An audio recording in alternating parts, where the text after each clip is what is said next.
Hello. Happy Friday again. Wa gatanu mwiza. Nanone ndongeye ndagarutse.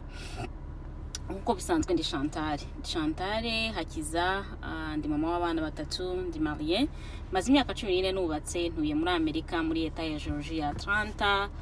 Nkaba nigisha ibyingo, ndi relationship coach. Nkaba na marriage consulting, so no kuvuga ko mfasha abantu bari mu rukundo cyangwa bashaka kurujyamo, hanyuma nkafasha n'ingo abantu bubatse, umugore n'umugabo. Nibyo bintu nigisha. Nkaba mfite amagroupe atandukanye, mfite groupe y'abifuza kurushinga, nkagira groupe y'abubatse. Ayo magroupe yose na ya WhatsApp, gusa no kuri Facebook mfite yindi groupe. Unkurikiye kuri Facebook ya kuri Chantal Hakiza, wabona n'iyindi groupe yo kuri Facebook, kuko ntagara abantu bose bakunda kuza kuri WhatsApp. So rero muri groupe y'abifuza kurushinga turi abantu n'abasore n'inkumi, harimo bafite abakunzi, hariho n'abadafite abakunzi bari kwiga. Hanyuma dufitemo abantu 430, yego 430. Hanyuma abubatse harimo abagore n'abagabo, abubatse harimo za kapo zubatse, hariho n'ababa barimo ari umwe, umugore ari umwe cyangwa umugabo ari umwe bitewe nuko urugo rwabo rumeze. So kuko wenda ubakanye dashaka kuza muri groupe. Hamwe turi abantu 350, ndibaza. Urumva ko turi abantu benshi cyane. Mu byukuri mfite topic nigisha buri munsi ngira topic nigisha. Mwabibonye uyu munsi naje hano mvuga kuri topic nigisha ku munsi. Hanyuma nanone niyo ngarutse nanone kugira ngo nongere mvugeho, bitewe nuko hari ikibazo abasore bambajije, numva nakiganiriza n'abandi bantu batari muri iyo groupe, kugira ngo nabo bashobore kuba wenda hariho abantu benshi babitekereza, hariho benshi niba hariho umusore yabibajije kandi yabarije bagenzi be, numvishe nashaka kugira ngo mbivugeho, kuko akibaza yavugaga ati tutazakigwamo twebwe turi gushaka kwimariya, kubera ko baje kugira ngo mbategure bazavimwe abagabo beza, bazavimwe abagore beza. Niyo iyo groupe nicyo nayishyiriyeho. Hanyuma n'ushaka kujya muri iyo groupe yandike muri commentaire avuge ati ngende umusore ndifuza kurushinga, ntuye hanaha, inomera y'imperezi yose. Hanyuma hagati aho ngaho turamushyira muri groupe. So rero murakoze, Imana ibampere umugisha. Rero mbere yuko ndi butahe, ngeze modoka ngiye gutaha, mbere yuko ndi butahe reka nze mbahereza iyi message. Umusore yabajije ngo ese mama, kubera iki abagore benshi bakunda abiwabo kurusha abiwabo umugabo? Kubera ko uyu munsi turi kwiga uko bagomba kubana n'imiryango baturutsemo, nuko bagomba kubana naho bashatse. Niyo mpamvu uwo musore yabashije icyo kibazo. Akibajije namusobanuriye, ariko reka nze ngire hano kuri video mbasobanurire. Namusobanuriye abagore benshi bagira ikintu cyo barikunda, bagira ikintu cyo kwikunda cyane bikabije. Ntagara abagore bose, ariko hariho abandi bagore batagira icyo kintu cyo kwikunda cyane bikabije, ariko abenshi bagira icyo kintu cyo kwikunda bikabije.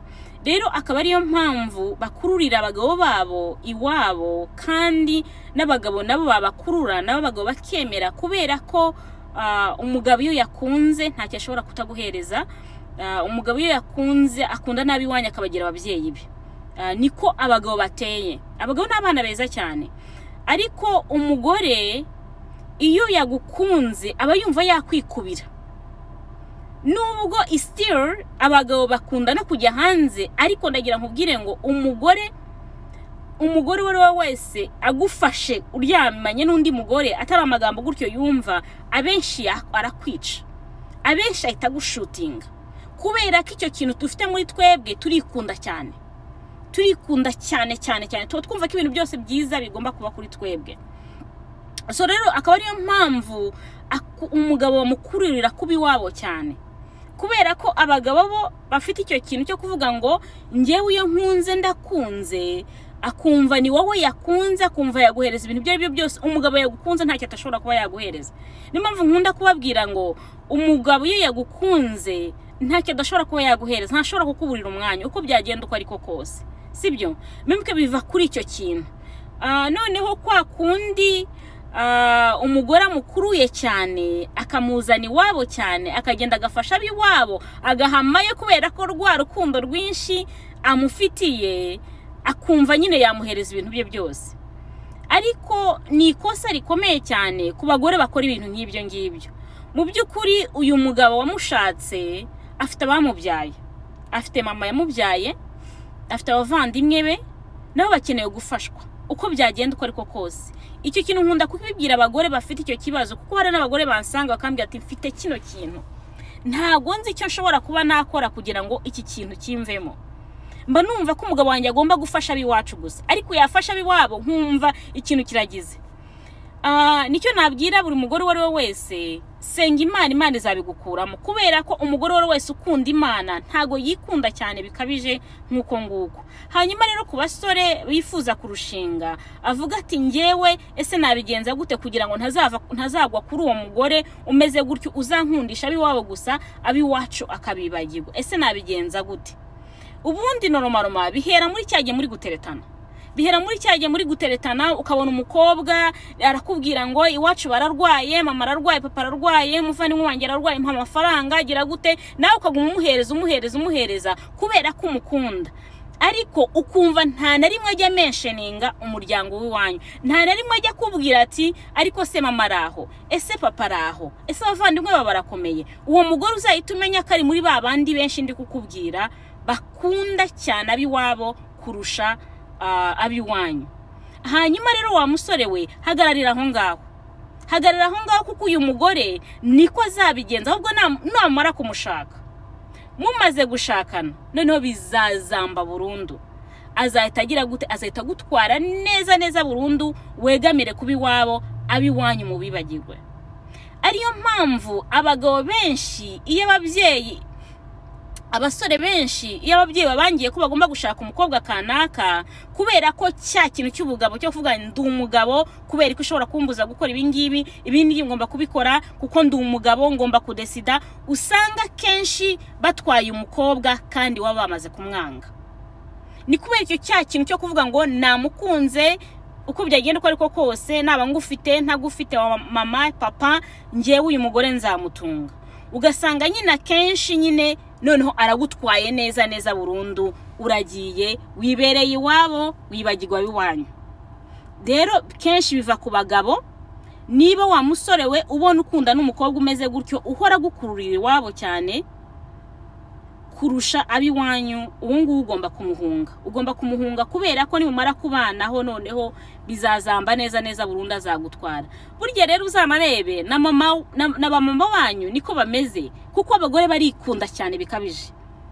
Na mama wawe buryo uzarebe nk'abantu bubatse siritu, ugasanga wenda ugura igitenge umugore wawe, wenda aba hafi y'ababyeyi bawe, mama wawe ugasanga afite ishyari nawe yadafite Imana muri we, ugatangira ishyari rikatangira rikamwica. Waba uhahiye ibintu umugore wawe, mama wakumva nawe ugomba kubimuhahira kubera ko niki gitsina gore giteye. So rero umugore wawe wese ufite Imana muri we, wamaze gusenga, wamaze gutsinda icyo kintu cy'ishyari, ibyo bintu ntago bimubamo. Iyo mubanye aba yumva yuko umuryango wawe wamaze kubuwe, akumva ko ibyo uhaye abiwabo, akumva ko nawe wagira gute wabihereza biwanyu. Uwo niwo mugore mwiza. Nawe babwiye mwabasore mwe, mwitonde mu mahitamo yanyu. Ntuzagenda ureba inzobe, ntuzagenda ureba ikibuno, ugomba no kureba imico y'uwo mukobwa ugiye gushaka, sibyo? Ndumva ari uko nguko nawe basobanurira. Imana ikomeze kubaha umugisha, ndabakunda cyane. Namwe abagore ndabakunda cyane, ariko byari ngombwa yuko nsobanurira abagabo icyo kintu, gutakunda abiwanyu wa mugabo wawe bishyizemo uruhare, kubera ko baragukurura cyane nawe ukemera bakagukurura, kuko hari abagabo batabyemera. By the way, hari abagabo batabyemera, atemera yuko agomba gufasha iwanyu kurusha iwabo, ahubwo abanza akagenda agafasha iwabo akabona kuza gufasha iwanyu. So rero mukanguke mwabagabo mwe, mumenye value yanyu, mwumve yuko ababyeyi banyu barakomeye kuri mwebwe, abavandimwe banyu barakomeye kuri mwebwe. Imana ikomeze kubaha umugisha, ndabakunda cyane. Bye bye.